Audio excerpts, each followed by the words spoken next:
Sa Malabo naman, kalaboso ang isang lalaki matapos umanong magnakaw ng desktop computer sa isang bahay. Ang dalawa naman niyang kasamahan pinaghahanap pa rin ng pulisya. May news to go si Haji Rieta. Arestado ang isang lalaki matapos umanong tangayin ang isang desktop computer sa isang bahay sa Barangay Santolan sa Malabon madaling araw ng Martes. Kwento ng may-ari ng computer ng si Teodorico Puyos. Nagising raw sila pasado alas 2 na madaling araw. Napansin raw nila na tila may kumakalusko sa labas ng kanilang sala. Pagpunta nila doon, wala na ang computer na nakalagay malapit sa pintuan.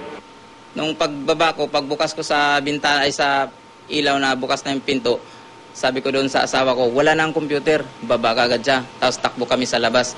Tapos nakita na nga namin siya na na hawak-hawak na yung tapos nandoon na sila sa may tricycle, paalis na. Umaabot sa 25,000 piso ang halaga ng nasabing computer na may kasama pang printer. Mabutit na mukha ni Puyos ang isa sa mga sospek na nakilalang si Kenon Ladran. Kagabi lang, nahuli si Ladran sa katabing barangay. Pumunta kami ng barangay Acacia, nag-follow up kami, nakuha naman namin yung tao ron. Ayun, nung makuha namin, aminado naman na talagang sinasabi niya na talagang kinuha, may kasama nga lang daw siya. Pero ang computer, wala na. Agad naman siyang dinala ng mga kagawad ng barangay sa PNP Malabon. Aminado naman ang suspect sa ginawang pagnanakaw. Magkayayaan lang. Yayaan tapos?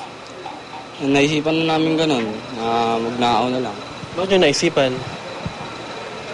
Pare-parehas lang din kasi kami nangangailangan din ng pera eh.